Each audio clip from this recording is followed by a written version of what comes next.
We're going to get started.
See that 100 mil in the safe, no I need that. See a smile on your face, yeah I need that. No I'm trying to get the cake that can take me to a place that'll make me feel safe, I don't need that. Tell me about the way you felt, I can tell you about the things that I said myself. I got a lot of demons sitting on my shelf. Hey. Thank you guys for being here. Hi Jandon, hi Tom, hi Corn, hi Tiffany, hi Virginia. Thank you guys so much for being here. Hi JP. Hey, nice to see you here. All right, so I think I've got everything ready, which means I'll probably screw up something else. So I know that some of you guys are not on Twitter, and I've kind of laid out a thread. I'm not going to go back over the stuff that I talked about yesterday, but I just wanted to show you guys because people had asked some further clarification about some stuff at Jonestown, as well as Stephen Hassan, and a little bit more grifting, I would say, because I believe, and I think that I'm making a good argument for it, that Jolly West, Margaret Singer, Martin Orne, Richard Offshee, all the False Memory Syndrome Foundation spooks and their cohorts were pretty much grifting within the ex-cult community. One might call it controlled opposition, where they benefit from both sides and just, in my opinion, get off on scaring people, quite frankly. So let me see where I want to start. Now, I want to show you guys just a couple of newspaper archives because, they're my favorite. But just so that you can see, I don't want to be dishonest with you guys. Some of that stuff, as far as, CAN being a hate group, yes, I'm aware. Scientology says that. But again, this is an exercise in critical thinking. And if you're here, you've already been taking part in that. So I appreciate it. And I appreciate your open-mindedness. Just because someone that you don't agree with presents the information, that doesn't make it false. And I don't want anyone to take my word for it. That's why I have the Google document, which, granted, I haven't updated it with this stuff, but I have everything sourced over on Twitter. And maybe I'll just copy and paste the links so you guys can look at them for yourselves. Because there are affidavits. I'm going to pull them up regarding Stephen Hassan and some of the things that he was involved in, as well as some really interesting meetings involving Margaret Singer and Richard Offshee in this ex-cult community and their lack of ethics, specifically when it comes to sex and sexual abuse. So, anyways, let's start with the newspapers. Let me pull this one up. Okay, it's showing there. All right, let me zoom out on this. These newspapers they fascinate me. So this is the Orlando Sentinel, November 7th, 1993. And particularly right here, Patricia Ryan, if you guys will remember, her father, Leo Ryan, was assassinated at Jonestown. And again, it's not a matter of controlled opposition or that Scientology is lying. She's in countless newspapers and publications, but again, just looking at both sides. And over here, it talks about her father, Leo Ryan, when he was killed. So I'm not here to, sit here and read all of these. I just want to show you guys that, please don't take my word for it. I'm not the arbiter of truth, and I would never pretend to be. And if I act like it, one of you guys better tell me, okay? Because I don't want to come off like a know-it-all. And that's why I like Twitter so much, at least the space of Twitter that I'm in, because there's people that are so much smarter than me, and people broach correction or other consideration a bit more gently than YouTube, one might say. Now, let's pull up one from some of the visuals that they have in these old newspapers. Let me pull up some Rick Ross here really quick. This is the Indiana Gazette. Yep. Authorities puzzled by the speed of cult reaction. Okay. Look at this fun little drawing that they made. They've got everybody ready. Isn't that interesting? And then we've got a long interview here with Mr. Rick Ross. Now, Rick Ross, obviously, this was very lucrative for him, right? I would say that this whole situation was quite lucrative, whether financially or just career-wise for these individuals, because if they are stirring up fear and, propaganda, so to speak, about this really dangerous cult and all of these terrible things, man, they're Johnny on the spot, right? They're ready to deprogram and help these people. So when I searched specifically Leo Ryan's daughter's name with Waco and then also Rick Ross, there are like over 1,000 old newspaper archives. There's so many. I just gave up. I grabbed a couple and then I gave up because I was like, we'd be here all day. And obviously some of them are republications, so they just say the same thing, but let's pull up another one from Mr. Ross really quick.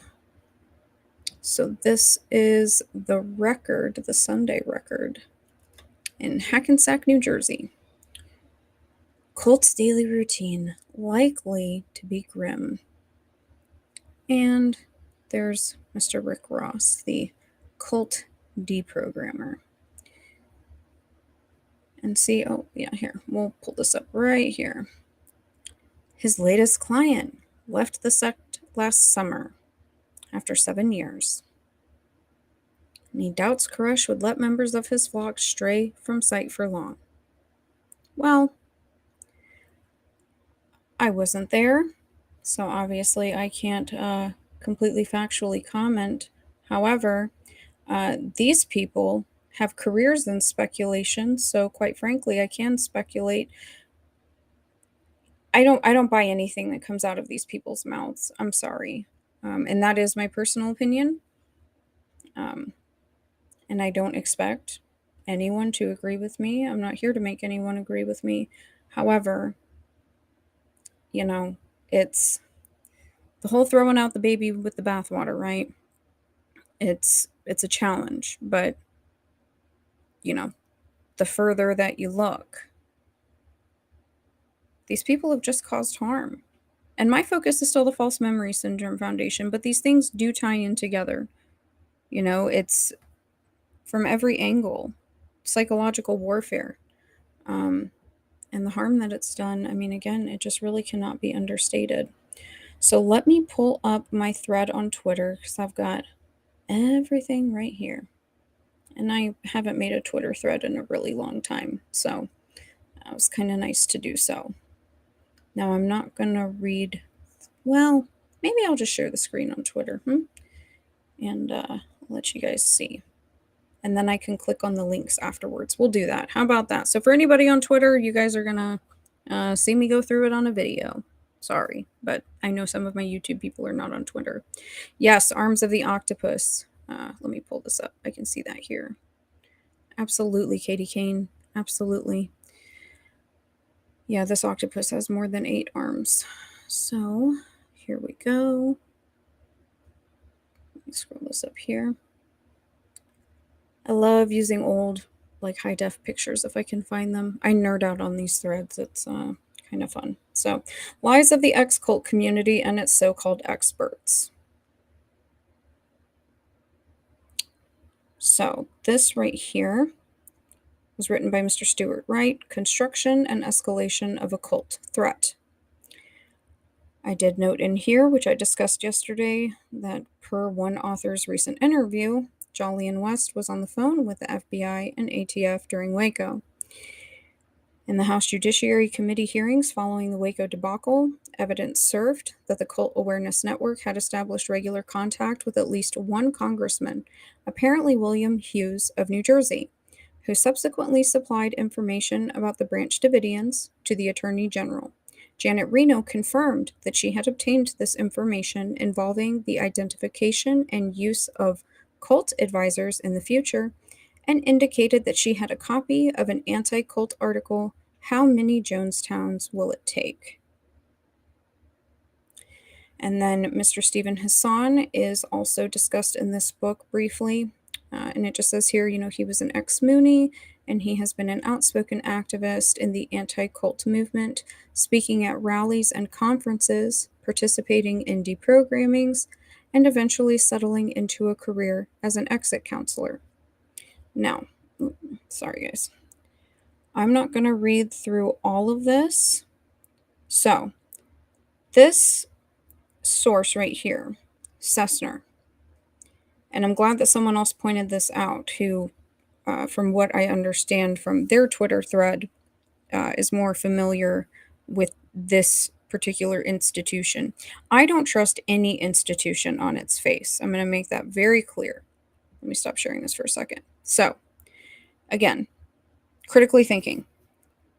I clipped some stuff and highlighted some stuff, and that was really more for me. But I did include PDFs of the affidavits, of the court records, all of that. So Cessner is, and I'm not going to go into it here because it's like, but it's in, like, I think it's an Italian, like, global think tank, which think tanks in general are extremely problematic. But I'm glad that this person pointed that out because we can still corroborate some information and absolutely approach Cessner with a lot of skepticism. Absolutely. So I just wanted to point that out because I don't want to be dishonest with you guys. I want to be as transparent as possible because this is a really loaded topic. I understand that. So, all right. So, Can has illustrated 3 levels of malfeasance. Let me pop this up. That way I'm not squinting. Hey, you guys can see that too. We're all learning. Okay, Can indeed illustrated the 3 levels of malfeasance recognized by criminologists: street crime, white collar crime, and corporate crime. And again, I'm not going to read all of this. This is something that I wanted to point out, though, that by the mid-1980s, there were 2 prominent national level groups, the Cult Awareness Network and the American Family Foundation. We're going to keep moving on. Now, this I found very interesting and relevant. The use of sexual abuse and illegal drugs by deprogrammers during rescues. I'm going to show you guys old documents from CAN about their need to implement policies regarding sexual behavior with potential clients during deprogramming. Now, this talks about these affidavits. I'm going to show you guys the affidavits. And we've already discussed this, Patty Hearst and Alan Dershowitz. That was my fun yesterday, having my mind blown. Here's a fun picture from Patty Hearst's trial. If you guys haven't seen it, it almost captures how terrifying Jolly is. Almost, but not quite. And moving on. Now, this is a complaint that was filed against Stephen Hassan. I did not get this from Cessner. I did not get this from anything like that. Got it from culteducation.com. And I did block out his information. This stuff is on the website, though. I'm not here to put anybody's information out. However, this is a matter of public record, okay? I don't know if this is gonna let me zoom in or not. I'm scared to, yep, it's not gonna do it. Okay. So what this pointed out, and I put it right here, the complaint was filed against him by a former client. It was forwarded for prosecution, but it was dismissed without prejudice. That means it's not final. It's not dismissed forever. It can be reopened. And the date of this is November 16th, 2012. So that is the dismissal in the Commonwealth of Massachusetts. Now, we already talked about this yesterday, the anatomy of a hate group in regards to Jonestown. And then this is just a picture of the late Leo Ryan and the Jonestown camp in Guyana. Very sad. Now, in regards to her lawsuit, her and her siblings' lawsuit against the United States government, the CIA's interest in Guyana, both in supporting the government of Prime Minister Forbes Burnham and in using Jonestown as a massive mind control experiment as part of MKUltra, superseded any interest it had in protecting Ryan. I don't know if that's gonna... There we go. And this link right here, this is the court records. So complaint for damages for wrongful death, demand for a jury trial. Obviously, this didn't happen because she turned around and joined CAN. So whatever little mind war, they decided to rage obviously was effective. And then here, I think I put awareness twice. I was going cross-eyed. So this was when I discussed yesterday that officials should use whatever means necessary to arrest Koresh, including lethal force. I did find, just a regular old newspaper from back in the day. And it says exactly that.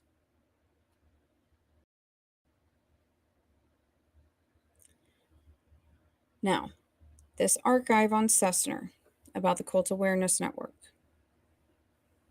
is hundreds of pages long. It is up to your discretion what you find relevant or what you find true. I simply put in the things that I found pertinent and the things that I was able to corroborate. And this would certainly be one of them. It was an unwritten guideline that deprogrammers didn't ever directly affiliate with CFF or CAN for legal reasons if deprogramming failed or received bad press. Exit counseling was a play on words, as it was well known that most deprogrammings were involuntary. I love that all of these old papers are in here. This is so hard to see, and I tried to read this, but I really couldn't. So CFF, this is the former name for CAN, but right here, if you guys can see it, I can't zoom in. That's Margaret Sanger right there. Waxing poetic, something about cults. It's unfortunate that it's such a crappy copy. All right, now this one I'm going to stop sharing because, well, let me show you this one first. Okay, so this was in the state of Massachusetts, and this was an affidavit by Claire Kelly of Boston. And this was from Christmas until December 28th, 1976. She went under deprogramming with Mr. Stephen Hassan, who was the chief deprogrammer at that time. I'm not going to sit here and read all of this because the other one is a bit longer. It's about 6 pages. I'm not going to read all of it either, but I would argue that Mr. Hassan, if he's not telling people that this is the stuff that he was involved in, I think that that's quite dishonest, quite frankly. But, what do I know? All right, let's get this pulled up here. Oh crap, I forgot that this is like a million different pages. Hold on, let me find the you know what, guys? We're gonna click on through to the other side, right? We're gonna get through it. Let's see. Share this here. Make sure this is popping up. Okay, so this is the Declaration of Arthur Roselle. Again, we're not going to read everything. So he was a member of the Unification Church for 5 years. And he was forcibly kidnapped in Utica, Michigan. Stephen Hassan aided and abetted and conspired in his kidnapping and in his subsequent false imprisonment. Several other men also took part in these crimes. The purpose of my kidnapping and false imprisonment was to break my faith in my religious beliefs and thereby deprogram me. The kidnappers, including Stephen Hassan, physically held me captive during the first week of the kidnapping and false imprisonment. Now, I see my chat is popping off, so let me click over to because they don't have this stuff where I can like scroll through it. All of these pages are uploaded separately, so let me see what we got going on in the chat. Hi guys, hi. So glad that you're here. Let me see. Oh, hi Tom. So glad you're here. Yes, ramble on. Scientology did end up taking over the Occult Awareness Network. I believe that everything was finalized. I showed it yesterday. I think it was in like 95 or 96. If you literally just Google Scientology and the Cult Awareness Network or CAN, it'll show. And I think it shows on Wikipedia too when they transitioned, when CAN lost the lawsuit. But yes, that is a very great point. Let me see who we got over here because I don't think everything is coming over. All right, let me read this one. A few of the survivors from Waco said it was worse for them after because of the forced debugging they had to endure. They ran to different countries because they were terrified. Yeah, I believe that 100%. All right. Sorry, guys. I just want to try and read some of these. All right. So let's roll on to. We're just gonna roll through this thing because people were, very taken aback with the Stephen Hassan thing, which at first so was I, to be quite honest. I told you guys I used to be a major true crime nerd, so it's been a lot of cognitive dissonance as of late, but on we go. Okay, so this is page 2. This is just talking about him being pushed. I don't know if they were being extremely violent. It's really not the point if they were or not. His hands and feet were tied. He was placed on a cot. Professional deprogrammers Stephen Hassan and Ellen Lloyd then began working in shifts to forcibly deprogram me away from my chosen religious beliefs. And during the first 3 days of my kidnapping, I was tied up. Stephen and Ellen took shifts so that he was not allowed to sleep.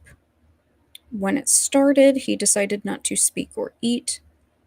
After 2 days of not speaking or eating, Stephen Hassan threatened to subject me to a series of shots. During the first 3 days, Stephen Hassan insulted me and humiliated me as a person. I felt like a captured animal in a zoo. And the circulation in his hands was cut off because his hands had been tightly tied behind his back the entire time. Both of his hands were badly swollen and were the color of a bruise. All right. Let me get the next page. I hate, this website is so old and I don't know if they do that on purpose or what. So let me just, because obviously this guy, here we go. Okay. So obviously he escapes, right? Because we have this affidavit. Okay. So here's the thing that I find very interesting. So let me pull this one up. Hopefully this is the right one. It is page 4. Okay. So Stephen Hassan's letter is dated September 6, 1991. In the letter, Hassan wrote that he was named in a $12 million lawsuit because of his appearance on the Sally Jesse Raphael TV program. He wrote in the letter that it is asserted in the lawsuit that he is a criminal who kidnaps, beats, and tortures cultists. He then wrote that my written affidavit was being used as proof of these charges. Hassan's letter then states, I desperately need your help. I am sending along 2 copies of my book and a press kit. I am still very involved in helping people to move on with their lives. Please help me. The sooner you can write an affidavit or sign the proposed one, the better off I'll be. Hope to hear from you soon. Steve. The note attached to the proposed affidavit states in part, while I prefer that you write it on your own, in your own words, you could sign and notarize this and it would fill the need. Thanks. S.H. The proposed affidavit that Stephen Hassan wants me to sign is not truthful. It has many false statements, including quotes as follows. There was never any time that Mr. Hassan kidnapped me, beat me, sleep deprived me, threatened to inject me with a series of shots, or treated me unkindly or inhumanely. Mr. Hassan treated me with compassion and integrity. So, let's look at the last page because this is like 6 or 7 pages long. But that way you guys can see the, county commissioner that this was signed, that this is an official record and it's not just some weird little document that I found online. So, this is him stating that he will not sign the prepared affidavit or anything that is similar to it. I will not do what Stephen Hassan wants me to do because I would be committing the crime of perjury. I feel that Stephen Hassan is guilty of subornation of perjury and for using the U.S. mail for a legal purpose. I desire to have him criminally prosecuted by the appropriate authorities for these criminal acts. I declare under the penalty of perjury under the laws of Michigan and under the laws of the U.S. that the statements in this declaration are true and correct. And bada boom, bada bing. Okay? So, didn't just pull that out of, I don't even know where I would get it out of, but it's there. It's real. Now, let's move on. So, let me see. I'm going to pull this next one up. I'm going to hop back on the Twitter, but thankfully I was smart enough to number on Twitter what pages I wanted to look at because this is very interesting. Give me 1 second, guys. So, maybe I got it on the wrong one. Let's pop this back up for you so you guys can see the Twitter thread. All right, so we were just under Stephen Hassan up here. So now this is discussing NARDEC. And this states that it is the heart of the programmer's money laundering operation and a key area of financial support for CAN. I'm going to bounce through a couple of these pages because Margaret Singer's named, Richard Offshee, Hassan, and Rick Ross. But I'm looking at the pages, and so I'm reckoning that maybe I put the wrong one, but I don't think that I did. So bear with me for 2 seconds, y'all. Where are you? Because if I put the wrong ones, I'm going to scream, and then we're just going to click through all of these because I'm going to lose my mind. Or maybe I'll just post this in the, in the Google document. That way we're not wasting everyone's time, right? Let me see.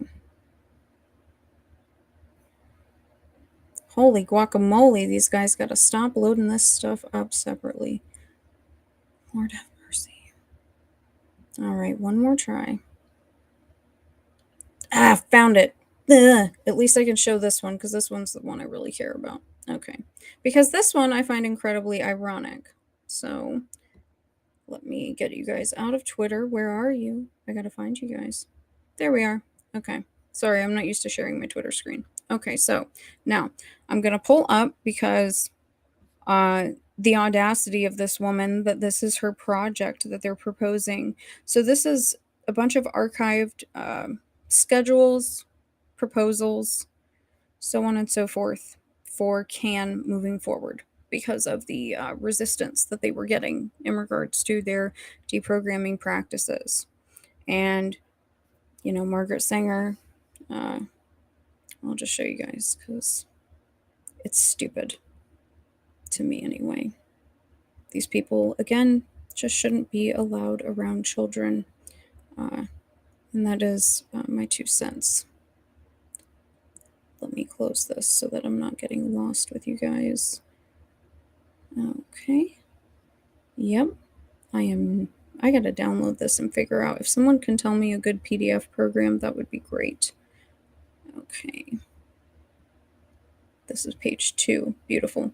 Well, sorry to my Twitter people. I think I numbered those wrong. All right, here we go. Okay. So, violence against women and children. Interesting. Who will head the project?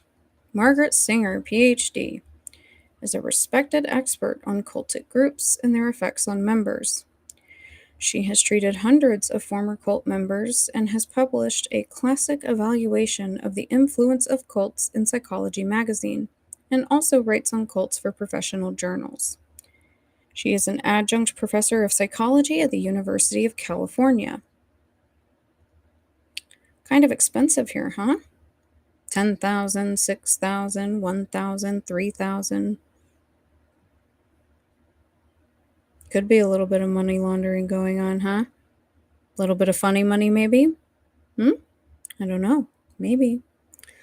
Let me see if I could find one of these other pages, because quite frankly, I think it's the proposed rules about the sexual abuse that are a lot more. Here we go. All right, so let me share this one.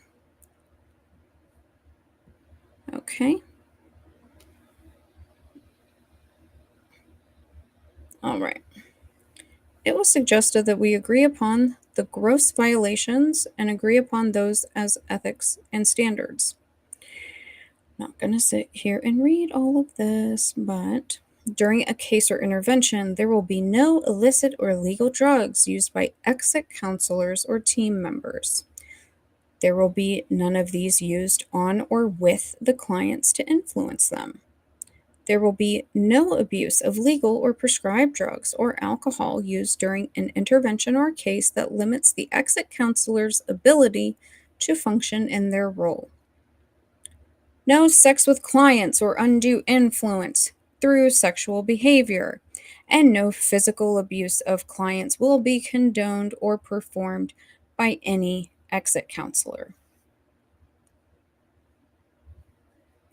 And down here, future agendas for meetings, further standards and ethics.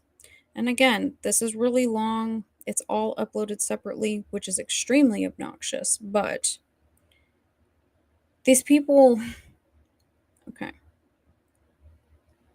The fact that these people were running around like they were a bunch of professionals who were authorized to do any of this, and then they have to have a meeting where they have to verbalize and put in writing, hey, you can't rape clients. Hey, you can't drug clients. Hey, you can't get the clients drunk. Wow.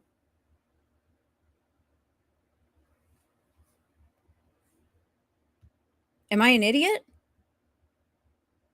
Am I a prude?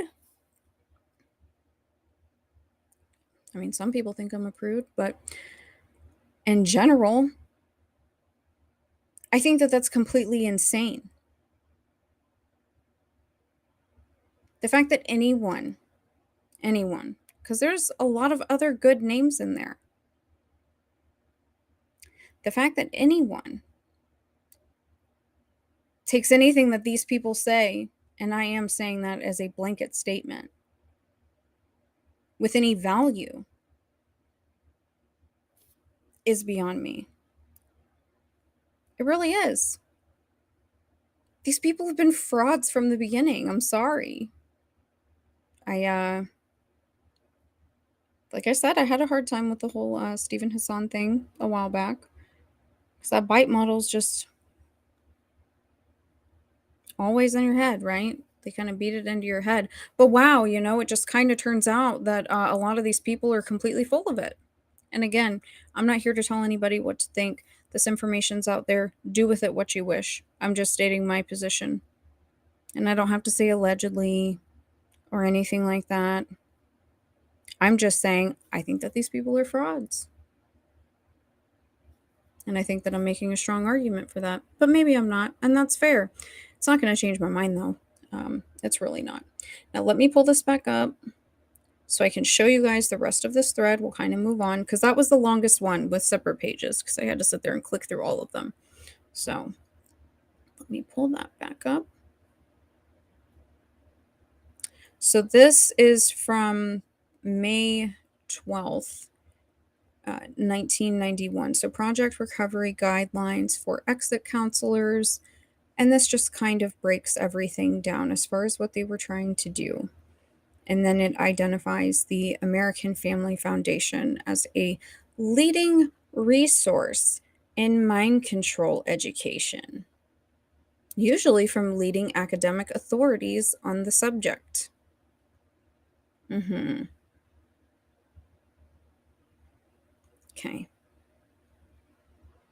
Moving on. Now,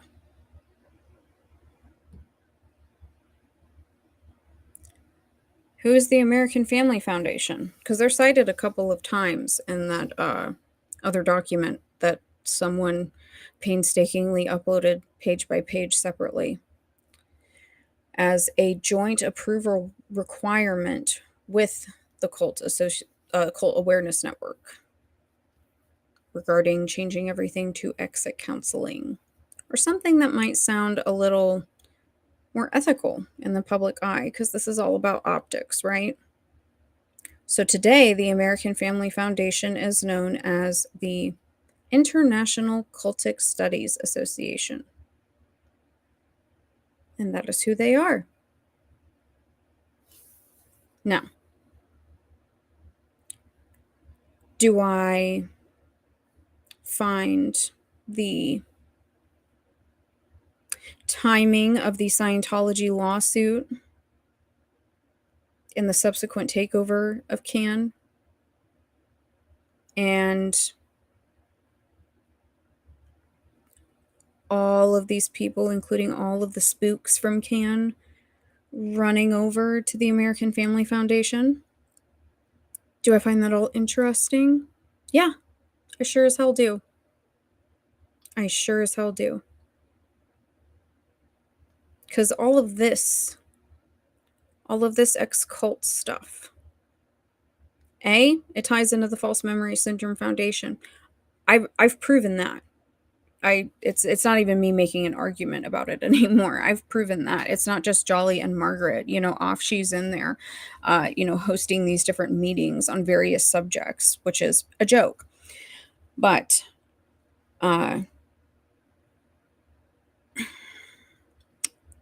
this all looks to me kind of like our intelligence agencies. Very incestuous. You don't know who's coming or going. And they do that on purpose, right? To confuse people. You don't know who's good or who's bad. Not that even those words would really define somebody. It's much more complex than that. I'm just stating it as a generality. That's my 2 cents. Because there's a lot of ex-cult people today, specifically within the YouTube community and within, academia. I can think of 5 off the top of my head right now, just in the ex-Scientology community, that are associated with ICSA, specifically. Some of them have spoken there.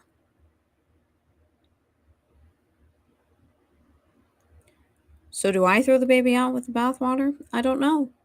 I don't trust people that are associated with spooks. I don't have to. That's my personal choice.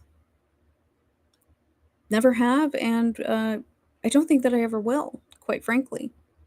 But, again, there's someone that many of you in here know who's, per his words, his entire career was built off of CIA doctors who were also on the False Memory Syndrome Foundation, who were also part of the Cult Awareness Network, and who were also part of ICSA. And apparently, very, very outspoken critics of Scientology. Apparently. This is what we're told, right? But I don't buy it. I don't buy it at all. But again, I'm not here to make that argument today. I'm just giving you guys what do they say? Planting the seed of thought to maybe consider that someone running around early on uh, in the early stages of a cult, it's recognized as a church now. I understand that. But someone running around and sounding the alarm, very outspoken, hitting the circuit, right? Uh, that maybe that's the lady doth protest too much. Yeah? Maybe a little bit of controlled opposition? Because don't you think it's weird that Scientology was started right around the same time as MK Ultra? I don't know. I don't know.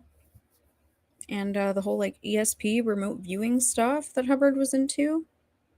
He's begging Hoover to be an agent of psychological warfare under the DoD.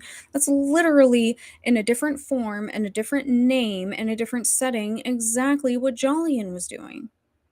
This is all psychological warfare. All of it. That's what propaganda is. Again, not political. Propaganda. Period. Some could call me propaganda right now. And I would be okay with that. It's fine. It's whatever. Like, I have nothing to hide. You know, it's just people would be like, oh man, like she's crazy. Or, you know, she looks like a felon, you know, with all my tattoos. Like, whatever. I'm controlled opposition. You know, I'm a paid Scientologist. Really? Could I have some money then, please? Because it would be cool to like not shop at the Dollar Tree, even though they have really good deals and I am cheap. But no, it's just it's silly. I'm sorry, it's very silly, and I'm not trying to be disrespectful or mean. It's just I think that all of these people were in bed together. And it was a way to keep people really confused and manipulate the people that they could and take their money, their hard earned money, and kind of just toss the ball back and forth really fast. The ultimate distraction, right? Because this involves the manipulation of, uh, one might say, your faith, right? And that's a really big deal, especially when it comes down to kids, because, you know, that's always my thing. I have a really big problem with people in positions of authority, especially when it comes to theology, religion, where they harm children because you're messing with that child's perspective of very limited perspective of eternity, depending on what they believe in. And I think that that is completely demonic. But I'm not going to sit here and rant on about that. Now, I did want to show you guys because this is also over 100 pages long. But I wanted to show you guys. This is a super long study that they did about Waco. And this, what page am I on? 29. All right, let me remember that. 29. All right. So I'm going to show you guys just a bit of this because there were a couple things, two things that I wanted to show you. Rick Ross in this specifically, this is from Berkeley, from UC Berkeley. And it's called Why Waco, Cults in the Battle for Religious Freedom in America. Because again, I don't want you guys to think that I'm being biased. And I learned something new from this study. There was a lot of misrepresentation outside of what I've shown you guys about what happened at Waco. I've always had some feelings about Waco, but now I have more. And it's very upsetting what they did to them. And I refused to watch the most recent special, whatever. I watched a little bit of it, but I didn't finish it because they were lying. They were lying. That's propaganda. If you if you want my personal opinion, that kind of stuff is propaganda that pushes the narrative. It keeps the narrative going. Okay. Um, Another example, like Stranger Things. Okay. That's propaganda for the Monarch program, in my opinion. Um, it is what it is. I mean, you don't have to believe me. It's fine. I've got other videos about Monarch, but let me show you guys this really quick, and then I'm going to run away. Okay, so here we go. Why Waco? And this is 1997. The Regents of the University of California. And I mean, this thing is just, I'm not going to scroll this. I'm going to type in the page number that I was at, but a lot of acknowledgments, a lot of collaboration here. I think that this is very well done. All right, let me scroll back up here. Okay. And I really enjoy this because a lot of different perspectives, a lot of different narratives that were going at the time. Oh, don't tell me I went too far. I should have marked this dang thing. Look away if you get dizzy. I'm sorry. All right, where is it? I gotta stop doing this. I gotta stop freestyling it. Ah, you guys see me typing on there? Hopefully not. Here we go. Okay. All right. So this is on the front lines with Rick Ross. The self-styled deprogrammer Rick Ross became involved with the Branch Davidians because of his personal and professional preoccupation with dangerous cults.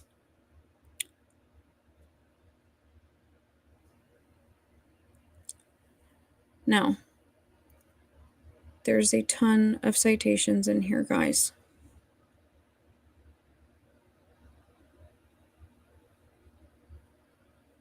And I'm going to post this so that you guys can read it. Because, quite frankly, I think that this is a really strong argument that Rick Ross completely lied.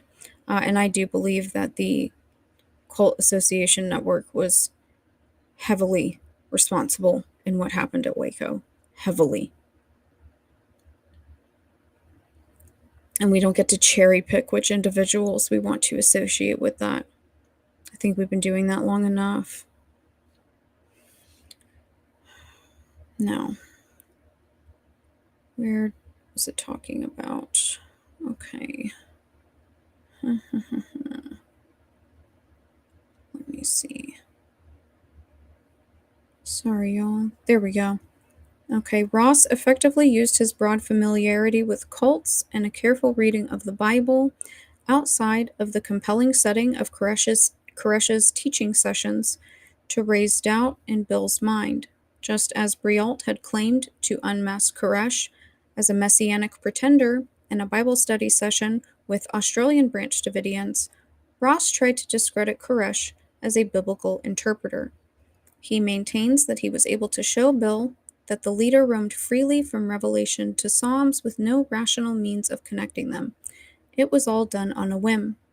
More important to Ross's career as a cult buster than affecting Bill's agreement to leave Mount Carmel was the way that Ross used Bill's change of heart to further his own designs against the Branch Davidians. Ross served as the conduit through which the reluctant defector story reached the Waco Tribune-Herald and eventually the BATF.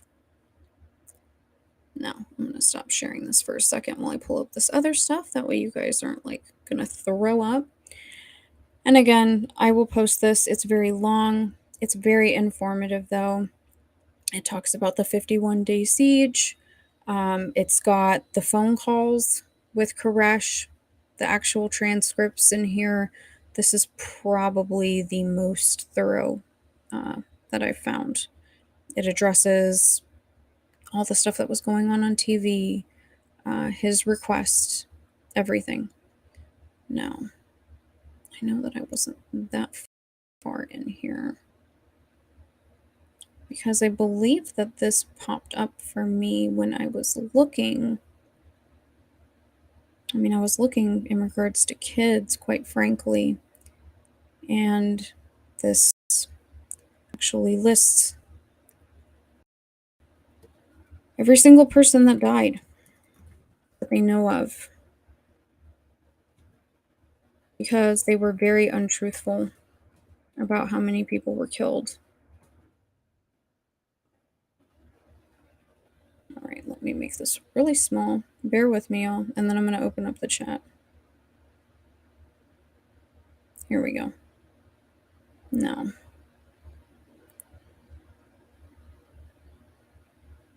Yeah, okay. Of course, it's like at the end, right? Now, this does discuss too, and I'm not going to read it because it made me upset earlier. And I don't want to get upset because it's very sad.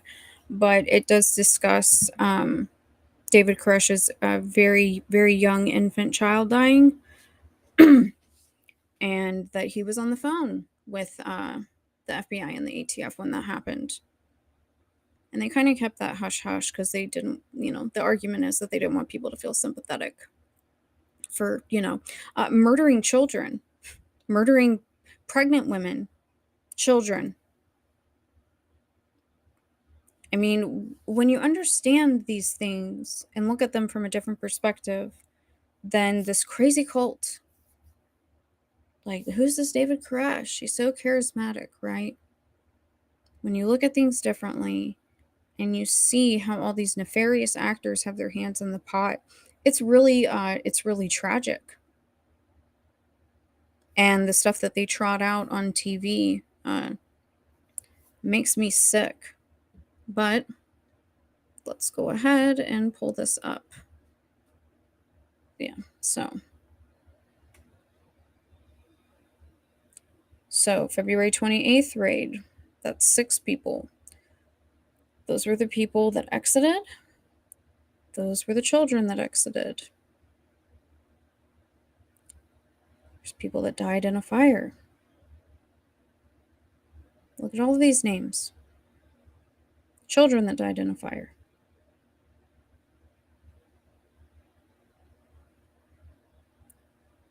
The small amount of people who survived. There you go.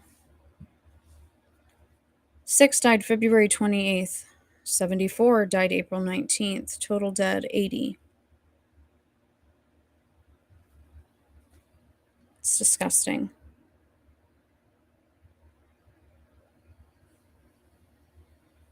It's extremely disgusting. And it also notes too, because like I said, that is a fantastic archive with transcripts of the communication with Koresh and some of the other members. They were begging them, hey, we've got kids in here. We've got pregnant women in here. And you've got little Rick Ross and just these other people out here just whispering in the FBI and the ATF's ear. And according to one ex-Scientology author, they were on the phone with Jolly West. It's not my words. So, just saying. What was Jolly's take? Because I don't really know that I believe that Jolly was begging them to stop. I don't really buy that. But then again, I didn't know him. So, I'm going to peek at the chat one more time, and then I'm going to hop off. All right, so not everything is crossing over. Oh, I have so many messages in here. Thanks, guys. I'm so glad you're here. All right, so we're just going to kind of scroll through these. Oh, thanks, Jack. I appreciate you. If you guys are on Twitter, go follow my friend Jack. He's super smart and very nice guy. All right, we got people talking about the bite model. He is telling people that's what he was involved in. Listen to the influence continuum. So dark, though. Yikes. Add-on, I'm going to have to come back and look through this live chat again. JP Hanks. Ooh, I wish this comment was showing up over here. JP Hanks with the mic drop. The only valid deprogramming is the kind you do yourself. Amen. Let's see. Had Hubbard gotten the help he asked for from the VA, I have no doubt he'd be listed with Jolly and Dulles. Dang, JP's coming in hot, man. Because I completely agree. Yeah, I completely agree. Whew. You're leaving some fire comments in here, JP. I'm upset that these are popping up over here. Absolutely. If Hubbard had gotten the help that he asked for from the VA, I have no doubt he'd be listed with Jolly and Dulles. Can I get an amen? All right. Let me see. Blackmail, MC, easily manipulated dissent. Sorry, anybody that's watching. I just want to peek through. Cults provide viable and real world scenarios. Great point, Jack. Absolutely. Perfect for experimentation. Let's see. Sorry, y'all. Let kids question, support their curiosity, don't mold them to your image. They will be fine. Yes, keep them away from the internet and cell phones, preferably. That's just my 2 cents. But cult hopping. Let's see. All right. Let me see. Jolly got his jollies, I'm sure. Yeah, I'm sure that he did too. Bunch of discerning folks here. Yes, absolutely. Very good. Man, JP just coming in and like dropping that fire wisdom, man. I love that. Thank you. Because I thought that, I was the only person that, thinks that Hubbard and Jolly were not the enemies that they appear to be at all. I think that that is the story that is shoved in people's faces. And all of this, in my opinion, and I think I have made a strong argument for it, none of this has been for good reasons. None of it. This has all been pain and suffering and death. Seriously. So, the next time that you pop on Netflix or Hulu or, Prime and you see a Waco documentary, I think somebody mentioned Ruby. Was it McRamblon? Yeah, Ruby Ridge. Yeah, Ruby Ridge. Absolutely. And what happened at Ruby Ridge? Keep all that in the back of your mind. Because that, like I said, that's almost 200 pages long. I barely read anything for you guys. But it shows every angle. But these people are frauds, and I'm going to continue hopping on here every day that I can and talking about it. And I got an interesting phone call about Jolly West this morning, very early. I'm not going to say any details about it yet, but it made me very excited. So I'm glad that this information is getting out there. I feel really weird asking you guys to share, but obviously it's getting out there to the people who could benefit from it, because this isn't about me. This is about getting the truth out there. And like I said, don't take me at my word, please. I beg you. Because, I got the gray hairs coming and I'm getting old, y'all. But I'm going to hop off and I will talk to you